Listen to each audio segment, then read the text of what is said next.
Hello YouTube family, आप सारे लोगों का स्वागत है हमारे चैनल चाणक्य स्टडी पॉइंट में। आप सारे लोगों का बोर्ड एग्ज़ाम 2025 की तैयारी कैसी चल रही है मुझे कमेंट कर ज़रूर बताएं, ठीक है।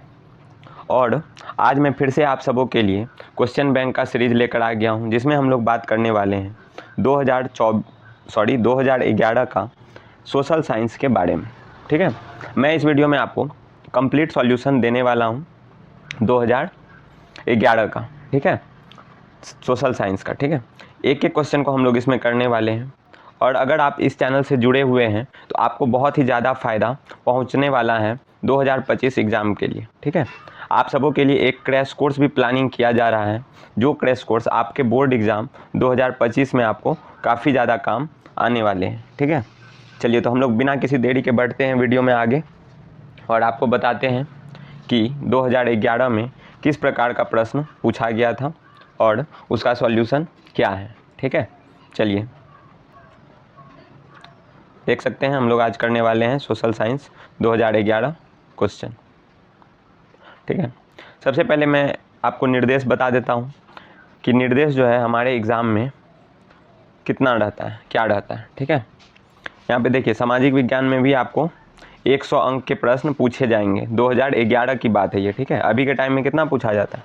अभी के टाइम में आपका 20 नंबर का प्रैक्टिकल रहता है, ठीक है, और 80 नंबर का जो है पेपर पूछा जाता है, ठीक है। तो चलिए, सबसे पहले हम लोग देखेंगे निर्देश को। सबसे पहला है कि परीक्षार्थी जो है यथासंभव अपने ही शब्दों में उत्तर दे। तो आपको क्या करना है? अपने ही शब्दों में उत्तर देना है अपने आंसर को, यानी जो कुछ आप जब भी पढ़े होंगे तो उससे आपको जो कुछ भी समझ में आया है उसी को आपको अपने उत्तर पुस्तिका पर लिखना है, ठीक है। पहली बात तो ये होगी।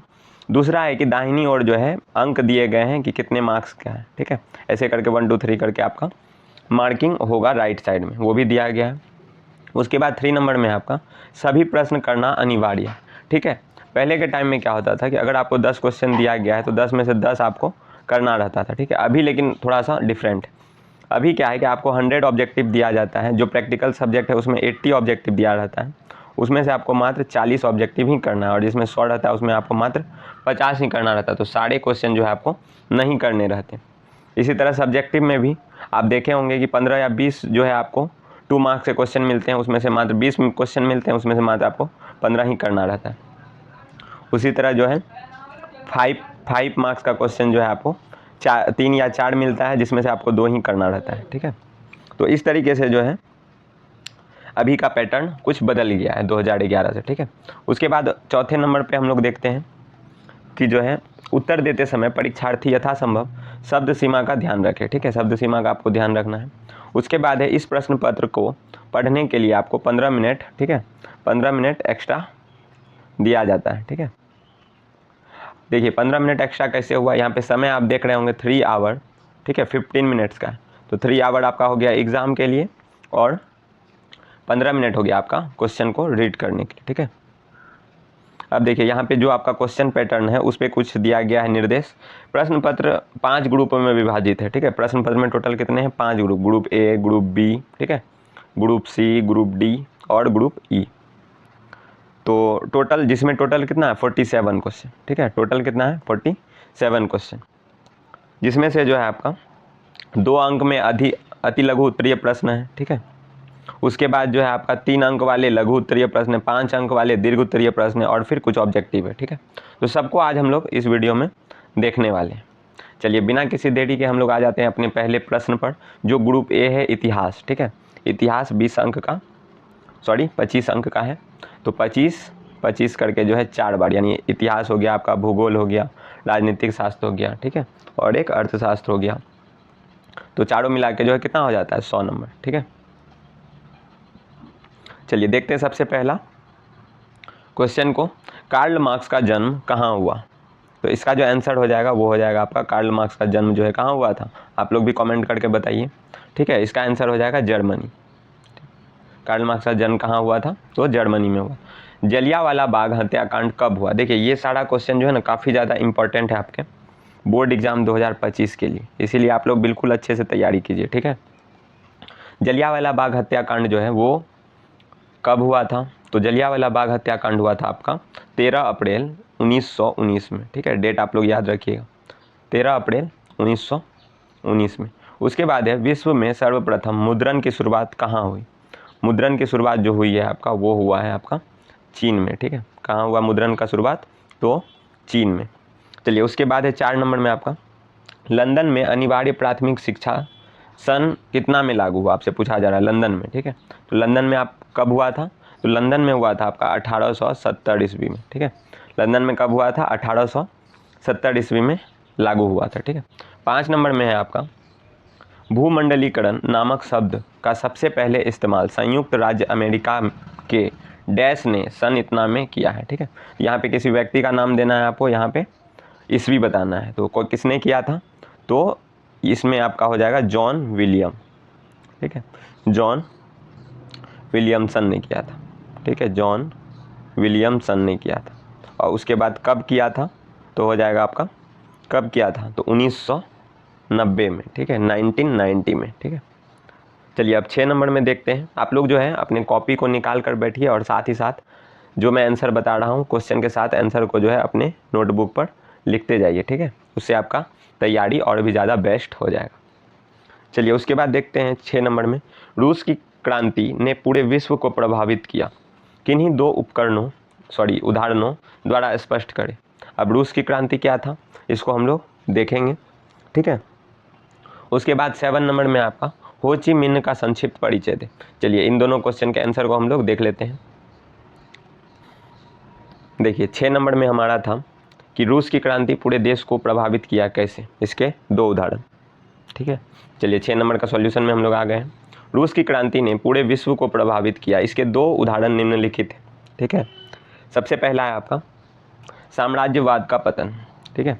रूसी क्रांति ने साम्राज्यवाद के विनाश की प्रक्रिया तेज कर दी, संपूर्ण विश्व में समाजवादियों के साम्राज्यवाद के विनाश के लिए अभियान चलाया, ठीक है। ये सब कब हुआ था? रूस की क्रांति में, ठीक है। चलिए उसके बाद हम लोग देखते हैं नए विश्व शक्तियों का उदय, ये भी कब हुआ था? रूस की क्रांति के बाद हुआ था, ठीक है। रूसी क्रांति के बाद रूस साम्यवादी सरकार का अगुवा बन गया, दूसरी ओर अमेरिका पूंजीवादी राष्ट्रों का नेता बन गया। इससे विश्व 2 शक्ति खंडों में जो है विभक्त हो गए, यानी पावरफुल लोग 2 तरह के हो गए तभी के टाइम। एक कौन था? पूंजीवादी, ठीक है। कहाँ गया? एक था आपका साम्यवादी और दूसरा था पूंजीवादी, 2 तरह के बन गए, साम्यवादी और पूंजीवादी, ठीक है। ये सब चीज़ आपको याद रखना है, आपका बोर्ड एग्जाम में बहुत ही ज़्यादा काम आने वाला, ठीक है। साम्यवादी और पूंजीवादी में बढ़ गए, ठीक है। चलिए अब 7 नंबर में था क्वेश्चन आपका कि हो ची मिन्ह, ठीक है। हो ची मिन्ह का परिचय देना था, ठीक है। चलिए हम लोग देखते हैं हो ची मिन्ह के बारे में। हो ची मिन्ह आधुनिक वियतनाम के जनक थे, ठीक है। हो ची मिन्ह का दूसरा नाम न्यूयेन आई क्वॉक था, ठीक है। हिंद चीन में राष्ट्रीयता के विकास के क्रम में ही 1917 ईस्वी में उसने पेरिस में साम्यवादियों का दल बनाया। 1925 ईस्वी में इन्होंने वियतनाम क्रांतिकारी दल का गठन किया। 1930 ईस्वी में इन्होंने वियतनाम कम्युनिस्ट पार्टी की स्थापना की। 2 सितंबर 1945 ईस्वी में वियतनाम के स्वतंत्र होने के बाद हो ची मिन्ह इस लोकतंत्रीय सरकार के प्रधान बने, ठीक है। और अंततः 1 सितंबर 1969 में जो है इनकी मृत्यु हो गई, ठीक है। ये था हो ची मिन्ह का परिचय, ठीक है। चलिए उसके बाद हम लोग क्वेश्चन देखते हैं 8-9 नंबर में क्या क्या है, फिर उसके सॉल्यूशन को हम लोग देखेंगे। 8 नंबर में आपका क्वेश्चन है ग्रामीण तथा नगरीय जीवन के बीच किन्हीं 2 भिन्नताओं को लिखे, ठीक है।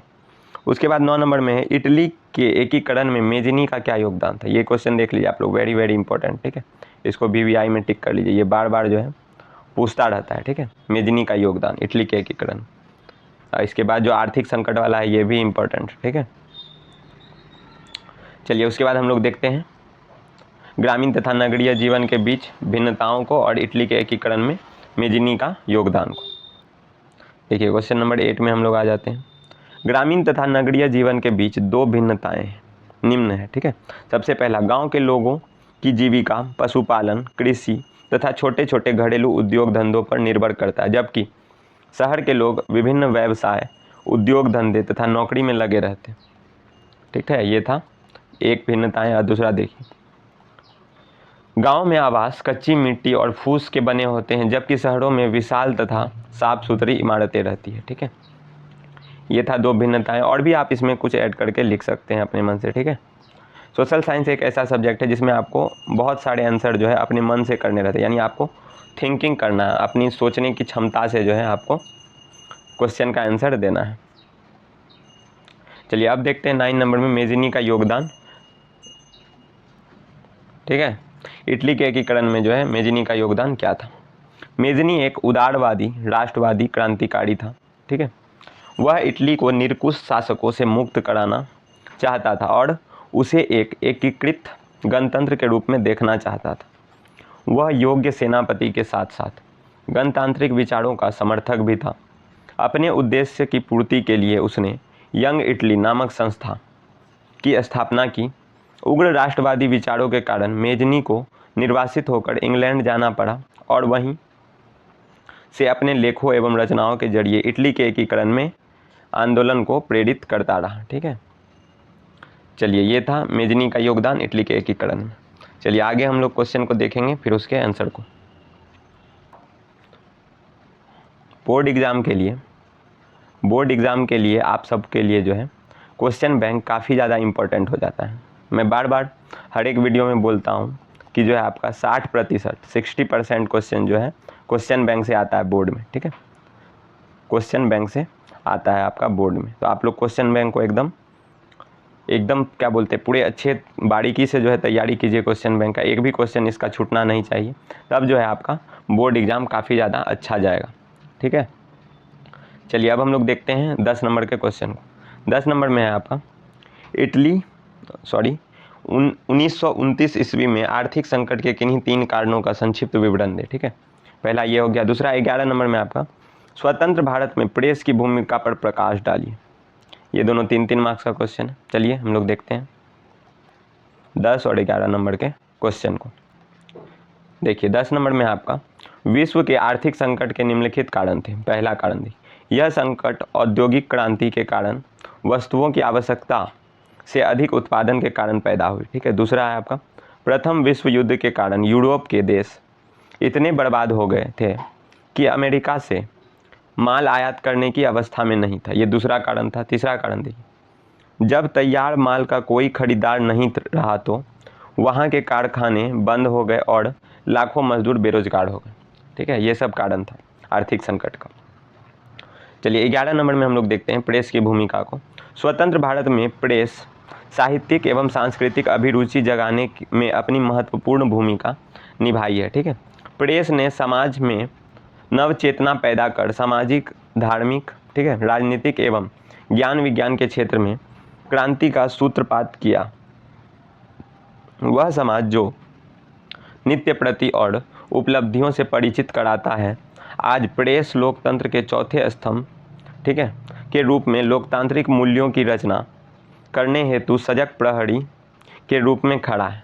प्रेस समस्त परंपराओं एवं मूल्यों की रक्षक तथा वर्तमान सामाजिक, वैज्ञानिक एवं राजनीतिक गतिविधियों को समझने एवं जानने के मुख्य स्रोत के रूप में अपनी महत्वपूर्ण भूमिका निभा रही है। ठीक है, यानी प्रेस का जो है बहुत ज़्यादा योगदान रहा है हर एक क्षेत्र में। ठीक है, चलिए अब हम लोग 12 नंबर के क्वेश्चन को देखेंगे। 12 नंबर में है आपका अखिल भारतीय राष्ट्रीय कांग्रेस की स्थापना कैसे हुई, इसके प्रारंभिक उद्देश्य क्या थे। अथवा में आपका उपनिवेशवाद से आप क्या समझते हैं। औद्योगिकीकरण ने कैसे उपनिवेशवाद को जो है जन्म दिया। ठीक है, चलिए देखते हैं इसके सॉल्यूशन को।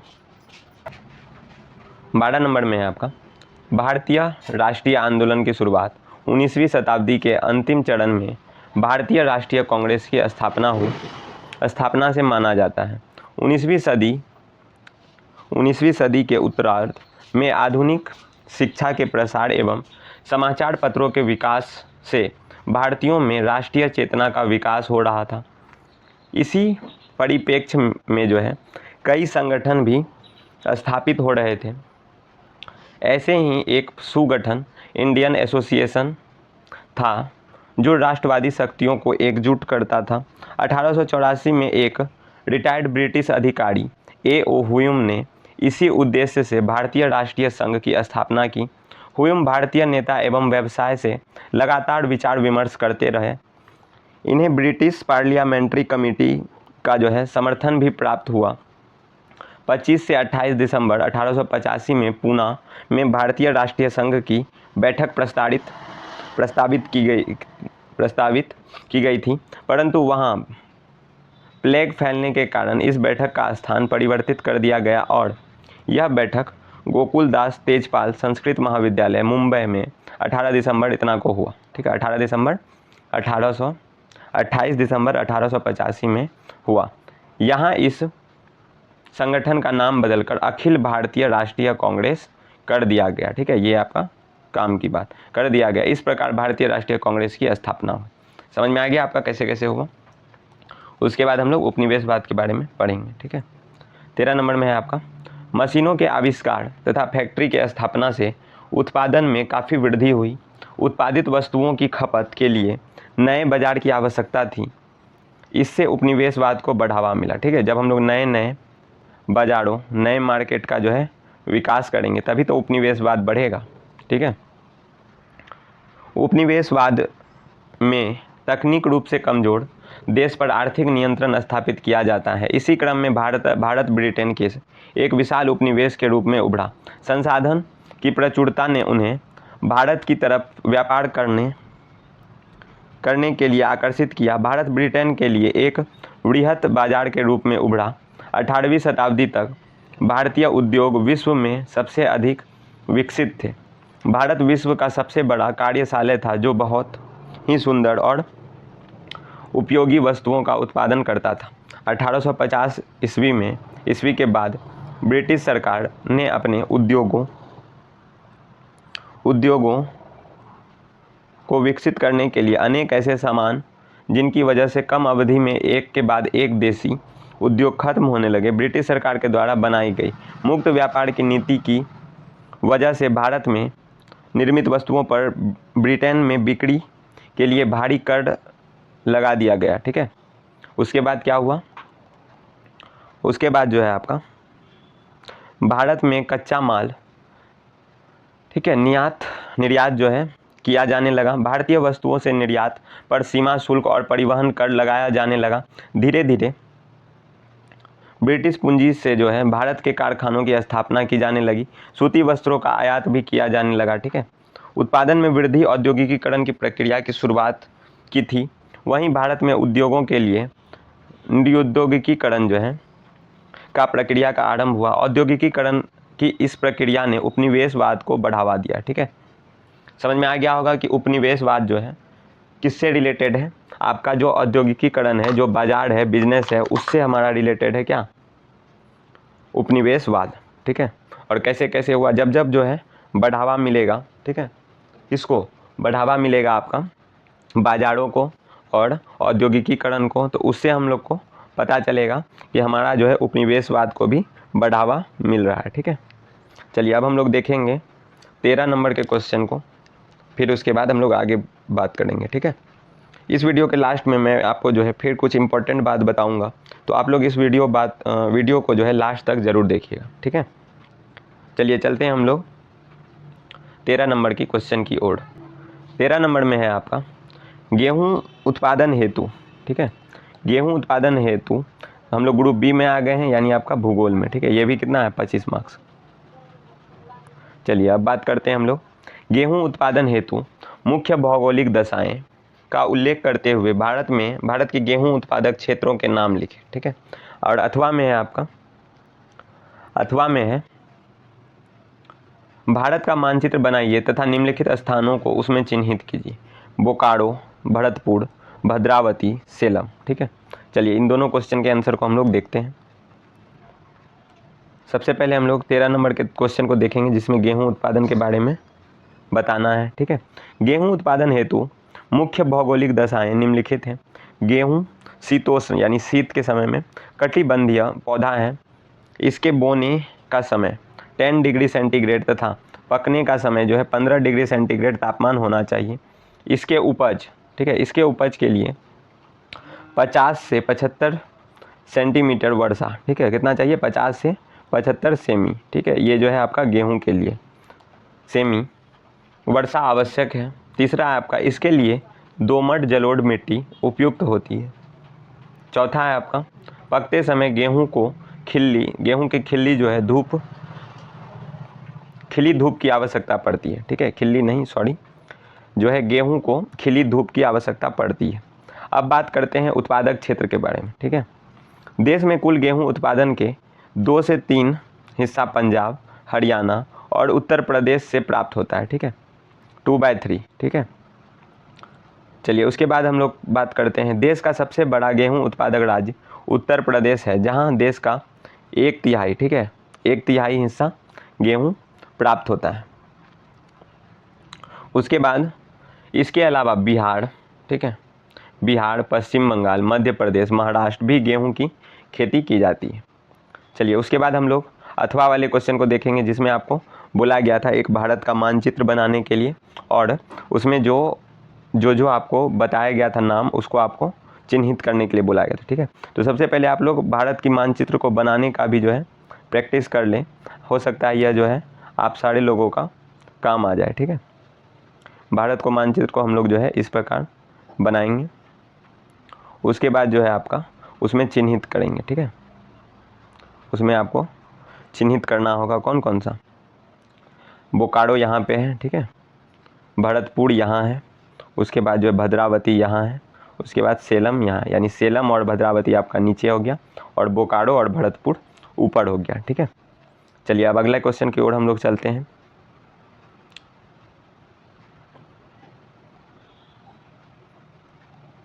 देखिए 13 नंबर में एक और अथवा जो वाला जो क्वेश्चन है, केवल नेत्रहीन छात्रों के लिए, ठीक है, तो ये आप लोगों के लिए नहीं है, इसको नहीं देखना है।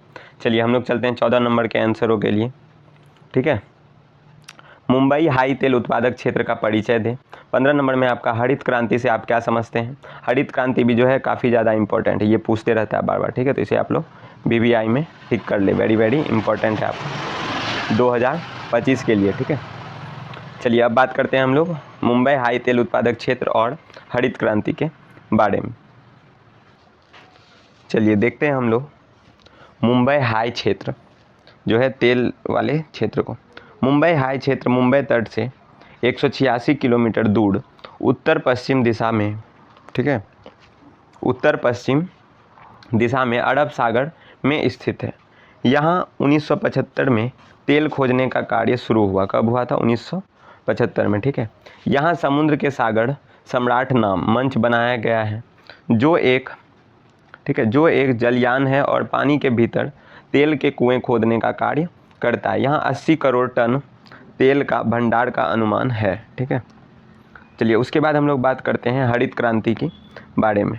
15 नंबर में आपका भारतीय कृषियों में क्रांतिकारी विकास को हरित क्रांति कहते हैं। नई प्रजातियों की फसल लगाकर सिंचाई सुविधाओं, आधुनिक उपकरणों के प्रयोग एवं रासायनिक खाद्य उर्वरकों के प्रयोग से भारतीय कृषि में सोना उत्पादन होने लगा। सोना मतलब बहुत ज़्यादा और अच्छा क्वालिटी का जो है कृषि होने लगी, तो उसी को हम लोग बोलते हैं सोना उत्पादन, ठीक है।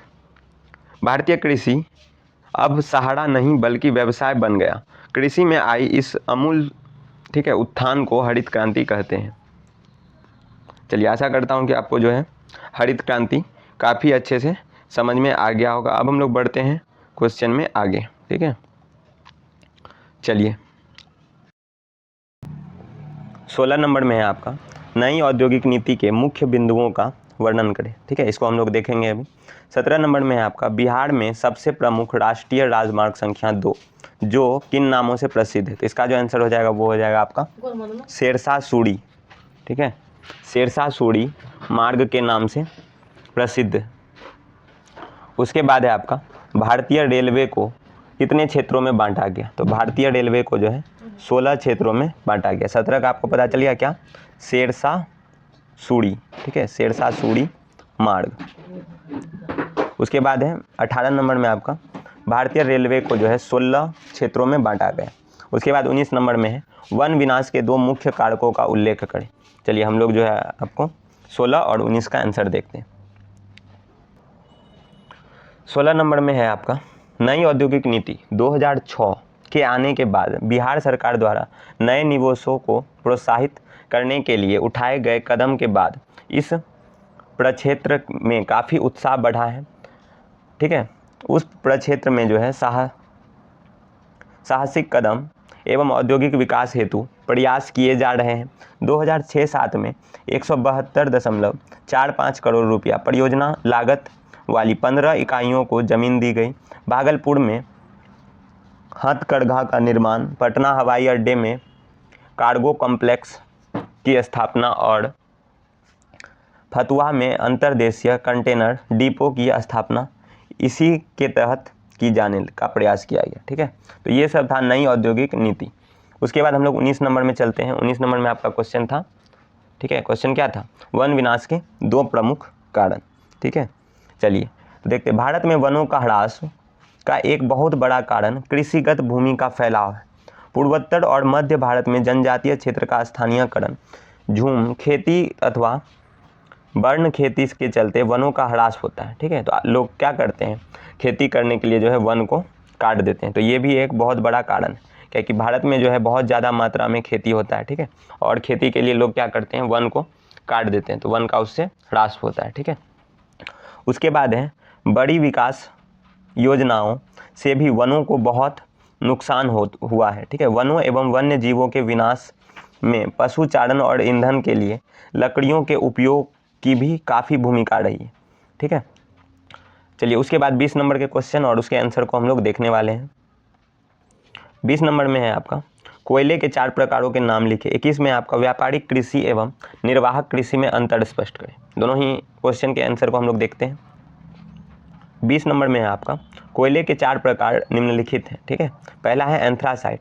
यह, ठीक है, यह सर्वोत्तम कोटि का कोयला है। एंथ्रासाइट क्या है? सर्वोत्तम कोटि का कोयला है। इसमें कार्बन की, ठीक है, इसमें कार्बन की 90 से 95% जो है पाई जाती है। इसमें कार्बन कितना पाया जाता है? 90 से 95%। ठीक है, उसके बाद है आपका बिटुमिनस कोयला। ठीक है, दूसरा क्या है? बिटुमिनस। इसमें कार्बन की 70 से 80% जो है पाया जाता है कार्बन इसमें। ठीक है, उसके बाद है लिग्नाइट। बिटुमिनस से क्या बनता है? कोक बनाया जाता है। ठीक है, उसके बाद है लिग्नाइट। इसमें 30-35 से जो है 50% कोयला कार्बन पाया जाता है। उसके बाद है आपका पीट। ठीक है, लिग्नाइट जो है वो निम्न कोटि का है और सर्वोच्चम उच्च कोटि का जो है एंथ्रासाइट है। ठीक है, आप लोग याद रखिएगा। उसके बाद है आपका पीट। इसमें कार्बन की मात्रा 50%, ऑक्सीजन 30 और हाइड्रोजन 10% होती है। तो ये जो था, एक अन्य कोयला कैनल भी होता है। ठीक है, जिसमें कार्बन की प्रतिशतता जो है 40% की होती है। चलिए अब बात करेंगे हम लोग नेक्स्ट क्वेश्चन की। 21 नंबर में आपका व्यापारिक कृषि में खेती आर्थिक लाभ कमाने के उद्देश्य से की जाती है। ठीक है, 21 नंबर में आपका क्वेश्चन क्या था? क्वेश्चन था आपका कि व्यापारिक कृषि एवं निर्वाहक कृषि में अंतर स्पष्ट करें। ठीक है, तो व्यापारिक कृषि जो है खेती आर्थिक लाभ कमाने के उद्देश्य से की जाती है। इसमें पूंजी एवं तकनीकी में खर्च की जाती है ताकि अधिकाधिक उत्पादन हो। जैसे दलहन की खेती परंपरागत तरीकों से की जाने वाली खेती निर्वाहक कहलाती है। इस खेती में कम पूंजी लगाकर निर्वाह हेतु फसल उत्पादन किए जाते हैं, जैसे धान की खेती। ठीक है, आपको समझ में आ रहा होगा। चलिए अब हम लोग अगले क्वेश्चन को देखते हैं। ठीक है, 22 नंबर में है आपका भारत के किस स्थान पर, ठीक है, भारत के किस स्थान पर पहला परमाणु ऊर्जा केंद्र स्थापित किया गया? तो यह क्वेश्चन जो है काफ़ी ज़्यादा इंपॉर्टेंट, बहुत बार पूछा गया है। इसका आंसर होगा तारापुर। ठीक है, कौन सा जानवर केवल भारत में ही पाया जाता है? तो उसका आंसर होगा क्या होगा? तो दरियाई घोड़ा, दरियाल। ठीक है, उसके बाद हो जाएगा आपका बिहार की पहली रेल लाइन निम्न में से कौन सी है? तो जो बिहार का पहला रेल लाइन है वो है आपका ईस्ट इंडिया रेलवे। अब हम लोग आ जाते हैं लोकतांत्रिक राजनीति में, जो आपका 22 नंबर का है। ठीक है, सबसे पहला क्वेश्चन है इसमें जो है आपको लोकतंत्र किस तरह उत्तरदायी एवं वैध सरकार का गठन करता है? अथवा में है नगर निगम के प्रमुख कार्यों का वर्णन करें। ठीक है, चलिए तो इन दोनों क्वेश्चन को हम लोग देखते हैं। ठीक है, 25 नंबर में जो आपका क्वेश्चन था लोकतंत्र किस तरह उत्तरदायी एवं वैध सरकार का गठन करता है, तो उसका सॉल्यूशन यहाँ पे आपको दिख रहा होगा। ठीक है, तो आप लोग क्या करें, इसका स्क्रीनशॉट ले लें। टाइम के समय के अभाव के कारण जो है मैं पूरा एक्सप्लेन नहीं कर पा रहा हूँ, ठीक है। इसका स्क्रीनशॉट ले लीजिए और आप लोग अपने कॉपी में इसका आंसर कर लेंगे, ठीक है। उसके बाद अथवा में था आपका, अथवा में था नगर निगम के प्रमुख कार्यों का वर्णन करें। तो नगर निगम के प्रमुख कारण जो है यहाँ पे दिए गए हैं। पहला कारण है आपका, ठीक है, सॉरी कारण नहीं था, कार्यों था, ठीक है, नगर निगम के प्रमुख कार्य। तो यहाँ पे आपको टोटल जो है 13 कार्य दिए गए हैं, ठीक है। नगर की जनगणना करना, जन्म मृत्यु पंजीकरण, ठीक है, गलियों नालों पुलों को बनाना, ठीक है, खतरनाक व्यापारों से रोकथाम, शौचालय, ठीक है, मनुष्यों का पशुओं के लिए चिकित्सा, ये सब काम जो है आपका नगर निगम के प्रमुख काम है, ठीक है। अब बात करते हैं 26 नंबर के क्वेश्चन में। 26 नंबर में कहा गया था आपका राष्ट्रीय राजनीतिक दल किसे कहते हैं। तो इसके हम लोग सॉल्यूशन को देखते हैं। किसी लोकतांत्रिक देश में वैसे राजनीतिक दल जिसका अस्तित्व पूरे देश में होता है, जिनके कार्यक्रम एवं नीतियाँ राष्ट्रीय स्तर के होते हैं, इनकी इकाइयाँ राज्य स्तर की होती है, यानी राज्य में अलग अलग जगह पे होती है, इन्हें ही राष्ट्रीय राजनीतिक दल कहते हैं, ठीक है। तो आप लोग समझ गए होंगे कि राष्ट्रीय राजनीतिक दल जो है किसे कहते हैं, वैसा राजनीतिक दल जिसका जो है स्तर पूरे देश लेवल का हो, ठीक है, पूरे देश में जिसका चलता हो, जिसके नियम नीतियाँ वो पूरे देश भर में फैली हुई हो, और जिसका राष्ट्रीय इकाई जो है, मतलब इकाई हर एक राज्य में होना चाहिए, हर एक राज्य में नहीं लेकिन राज्यों में होना चाहिए, तो उसी को हम लोग क्या बोलेंगे, राष्ट्रीय राजनीतिक दल। चलिए अगला क्वेश्चन देखते हैं हम लोग। 27 नंबर में है आपका राजनीतिक दलों को प्रभावशाली बनाने के लिए 3 उपायों को संक्षेप में लिखे, ठीक है। उसके बाद 28 नंबर में राष्ट्र की प्रगति में महिलाओं का क्या योगदान, ठीक है। उसके बाद है वर्तमान में नेपाल की शासन प्रणाली कैसी है। तो वर्तमान में जो है, ठीक है, वर्तमान में आपका नेपाल की शासन प्रणाली जो है वो कैसी है। तो वर्तमान में कैसी है आपका 29 नंबर का जो है सॉल्यूशन हो जाएगा। वर्तमान में कैसी है, तो लोकतांत्रिक है। 29 नंबर में आपका लोकतांत्रिक, नेपाल में जो है वर्तमान में लोकतांत्रिक व्यवस्था है। उसके बाद 30 नंबर में है संघीय शासन की 2 विशेषताएं बताइए। तो चलिए इन सारे क्वेश्चन का आंसर हम लोग देखते हैं। देखिए यहाँ पे आपका 27, 28, 29 और 30 इन क्वेश्चनों का आंसर जो है दिया गया है। आप लोग इसका भी स्क्रीनशॉट ले लीजिए और अपने कॉपी में लिख लीजिएगा, ठीक है। उसके बाद हम लोग संघीय शासन की 2 विशेषताओं के बारे में बात कर लेते हैं। संघीय शासन व्यवस्था में सर्वोच्च सत्ता केंद्र और उसकी विभिन्न अनुषंगिक इकाइयों के बीच बंटी होती है। संघीय शासन व्यवस्था में नागरिकों की दोहरी पहचान एवं निष्ठाएं होती है। तो ये 2 जो है संघीय शासन प्रणाली का विशेषताएं था, ठीक है। तो ये वाला आप लोग स्क्रीनशॉट ले लीजिए, समय का बहुत ही ज़्यादा अभाव है, ठीक है। चलिए इसके बाद हम लोग आगे का क्वेश्चन देखते हैं। अगला क्वेश्चन है आपका भारतीय संविधान के अनुच्छेद 19, ठीक है, आर्टिकल कितना बोल रहा है आपका, आर्टिकल 19 के बारे में लिखने। उसके बाद 32 नंबर में है आपका, ठीक है, 32 नंबर में है कि जो है भारत में कहाँ महिलाओं के लिए आरक्षण की व्यवस्था है। तो भारत में जो है पंचायती राज व्यवस्था में जो है आरक्षण की व्यवस्था है। उसके बाद हम लोग चलते हैं 33 नंबर में, सूचना के अधिकार आंदोलन की शुरुआत कहाँ से हुई। तो सूचना का अधिकार आंदोलन जो है वो हुई है आपका राजस्थान से, ठीक है। उसके बाद है 34 नंबर में भारतीय लोकतंत्र कैसा लोकतंत्र है। तो प्रतिनिधित्वात्मक, ठीक है, प्रतिनिधित्व करने वाला लोकतंत्र है हमारा लोकतंत्र, ठीक है। अब चलते हैं डी में, अर्थशास्त्र में, ठीक है। तो अर्थशास्त्र में जो है ये भी 22 अंक का है, ठीक है। आर्थिक नियोजन किसे कहते हैं। तो इन सब क्वेश्चनों को करेंगे हम लोग। पहले देख लेते हैं हम लोग 39 नंबर के क्वेश्चन को, ठीक है। 39 नंबर में क्या है, अर्थव्यवस्था आजीविका अर्जन की क्या है, तो प्रणाली है, ठीक है। अर्थव्यवस्था आजीविका अर्जन की प्रणाली है, ठीक है। 40 में है आपका मुद्रा विनिमय का क्या है, तो माध्यम है, ठीक है। मुद्रा जो है विनिमय का माध्यम है, ठीक है। उसके बाद है निम्न में विस्तारित रूप लिखिए, ठीक है। पहला है जीडीपी, पहला क्या है आपका जीडीपी, तो इसका क्या होगा ग्रॉस डोमेस्टिक प्रोडक्शन, प्रोडक्ट या प्रोडक्शन, ठीक है, ग्रॉस डोमेस्टिक, ठीक है, प्रोडक्ट या फिर प्रोडक्शन हो गया आपका जीडीपी का। उसके बाद है आपका डब्ल्यूटीओ, तो डब्ल्यूटीओ का क्या होगा डब्ल्यूटीओ, इसका क्या होगा आपका वर्ल्ड ट्रेड, ठीक है, वर्ल्ड ट्रेड ऑर्गेनाइजेशन, ठीक है, ऑर्गेनाइजेशन हो गया आपका। चलिए अब हम लोग अगले क्वेश्चन को देखते हैं जो है आपका 43, 44, ठीक है। 43 में है आपका भारतीय रिजर्व बैंक की स्थापना कब हुई थी, ठीक है। तो भारतीय रिजर्व बैंक की स्थापना जो है वह हुई थी आपका भारतीय रिजर्व बैंक की स्थापना वह हुई थी आपका जो है 1935 ईस्वी में, ठीक है। कब हुई थी? 1935 ईस्वी में। उसके बाद है 44 में, वैश्वीकरण के मुख्य अंग कितने हैं? तो वैश्वीकरण के जो है 4 मुख्य अंग हैं। चलिए अब हम लोग देख लेते हैं आर्थिक नियोजन किसे कहते हैं, व्यावसायिक बैंकों के मुख्य कार्यों को, उसके बाद जो है आर्थिक सुधारों एवं नई नीति के 3 विशेषताओं को, बाह्य स्रोती को, ठीक है, उपभोक्ता के कर्तव्यों के बारे में, इन सब चीज़ों को हम लोग देखते हैं। एक है यहाँ पे सहकारिता। तो चलिए सॉल्यूशन की ओर हम लोग बढ़ते हैं। यहाँ देखिए 35 में है आपका आर्थिक नियोजन, ठीक है। आर्थिक नियोजन का अर्थ है समयबद्ध कार्यक्रम के अंतर्गत पूर्व निर्धारित सामाजिक एवं आर्थिक उद्देश्यों की प्राप्ति के लिए अर्थव्यवस्था को उपलब्ध संसाधनों का नियोजित समन्वय एवं उपयोग करना, इसे ही क्या कहते हैं? आर्थिक नियोजन। उसके बाद नियोजन के मुख्य उद्देश्य, ठीक है, जमा राशि। इसके बाद जो है व्यावसायिक बैंक का जो है प्रमुख विशेषता, ये सारा यहाँ पे दिया गया है। तो आप लोग इसको क्या करें, स्क्रीनशॉट ले लें और अपने कॉपियों में बना लें, ठीक है, अपने कॉपी में बना लें। चलते हैं इसके बाद इसके आगे है आपका, ठीक है, आर्थिक सुधारों। 36 नंबर में था आपका क्वेश्चन। 36 में आर्थिक सुधारों का नई आर्थिक नीति की 3 व्यवस्थाएं, ठीक है, 3 विशेषताएं बताना है आपको। तो पहला क्या हो जाएगा? उदारीकरण, निजीकरण और वैश्वीकरण, ये तीनों विशेषताएं, ठीक है, इनको आपको थोड़ा बहुत लिख के कर देना है। उसके बाद हम लोग चलते हैं अगले क्वेश्चन में, जिसमें आपको बाह्य स्रोती बताना है। उसका सॉल्यूशन यहाँ पे आप लोग देख सकते हैं।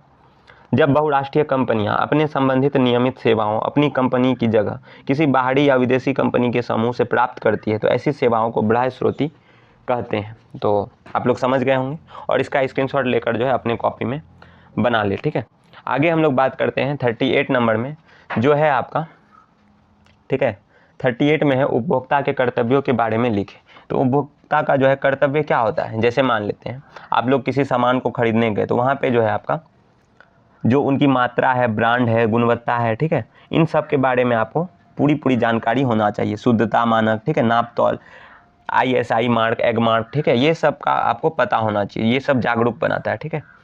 उसके बाद बात कर लेते हैं 42 नंबर का, जिसमें हम लोग सहकारिता के बारे में बात करेंगे।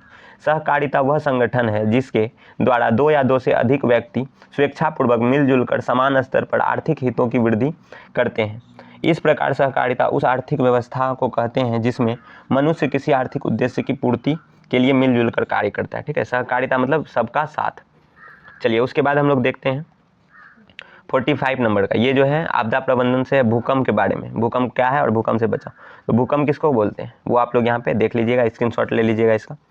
उसके बाद हम लोग चलते हैं 46 नंबर। 46 नंबर में जो था, निम्न में से कौन जो है मानव जनित आपदा है? तो मानव जनित क्या है? ठीक है, मानव जनित है आपका,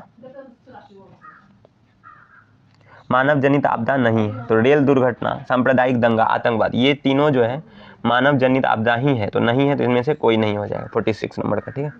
47 में देखते हैं बाढ़ से होने वाली, ये आज का जो है लास्ट क्वेश्चन है 47 नंबर। बाढ़ से होने वाली हानियों का वर्णन करें। जब बाढ़ आता है तो इससे हजारों लोग बेघर हो जाते हैं। अभी भी आपको पता होना चाहिए कि बिहार में बाढ़ की स्थिति बनी हुई है, ठीक है। भीमनगर बैरेज का फाटक जो है वो खोल दिया गया था। तो बाढ़ की स्थिति जो है बहुत ज़्यादा भयावह होती है। जब बाढ़ आता है तो इससे हजारों लोग बेघर हो जाते हैं, उनके जान माल से लेकर मवेशी तक संकट में पड़ जाते हैं। इसके अलावा, ठीक है, इसके अलावा कई एकड़ की फसलें बाढ़ में बर्बाद हो जाती है। इससे प्रभावित क्षेत्र में महामारी फैल जाती है एवं अनेक तरह की बीमारी से ग्रस्त लोग मरने लगते हैं। उपजाऊ मिट्टी का कटाव भी अधिक हो जाता है, ठीक है। तो ये सारी चीज़ होता है आपका बाढ़ में। तो चलिए आज के इस वीडियो में बस इतना ही। मैं आशा करता हूँ आपको जो है यह वीडियो पसंद आया होगा, ठीक है। तो अगर आप लोगों को यह वीडियो पसंद आया तो आप लोग इसे जो है शेयर करें अपने दोस्तों के बीच, और इस चैनल को अभी तक अगर सब्सक्राइब नहीं किए हैं तो ज़रूर से जो है सब्सक्राइब कर लें। धन्यवाद।